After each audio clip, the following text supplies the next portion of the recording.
Okay, back at it. Okay, I had this area right in here saturated, and then I came back. I'm trying something different today, and it's working out a lot better. You see this here? This is called a razor scraper. And they have these in different lengths. This one's maybe 8 inches long or so. There's another one that's a little bit longer.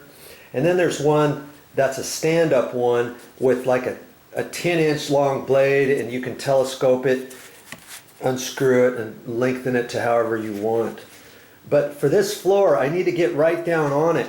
And see, this blade is pretty sharp. Actually, it's getting slightly dull because I've already used it on the floor there. And it works just like a razor blade, except this blade is much stiffer. Like with those little blades that I was using the other day, I just put new ones in here because I might still use this, but this has a tendency to flex when you're on the floor. See, just pushing it up like that, and it's only so strong, and it's only single. Well, I guess it's a double-edged blade. These blades here, this is a double-edged blade too, so I can flip it around both directions.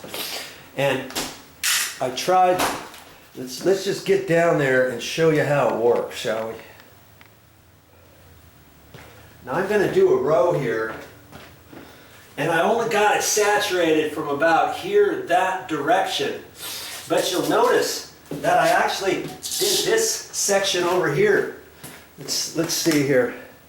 Okay. These two areas here, okay, enough for 4.5 tiles, whatever. I still scraped that with this, but it went a little bit harder. It took me a little bit while longer. The blade, you know, my effort is, I'm going to get tired out, and that's why I saturated the floor first. And I actually let this set for longer than 15 minutes.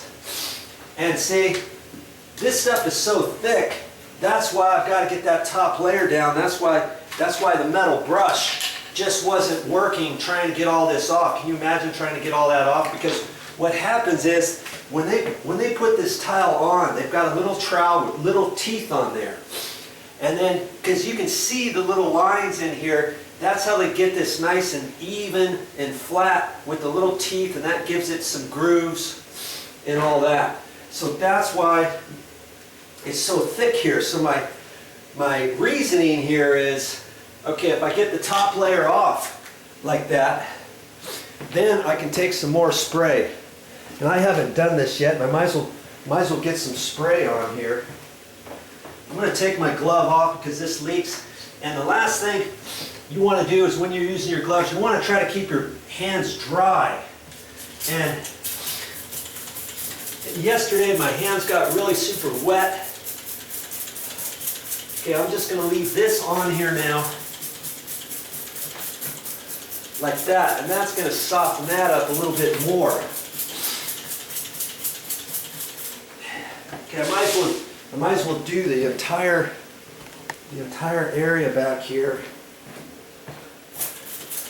And see, so this can be dry, this can be getting in there for the next 20 minutes or so while I keep scraping. So just back and forth you go. You can do it. I'm doing this because why? If you haven't been watching my videos, you don't know why, do you? I took the tiles out of here, and the tiles came out pretty slick. Okay? These floor tiles, I still have more floor tiles to go, but I'm taking all this off. There used to be carpet here, carpet pad, tack strip, and the whole work. And what I'm going to do is I'm going to stain this floor. I'm going to stain it and seal it.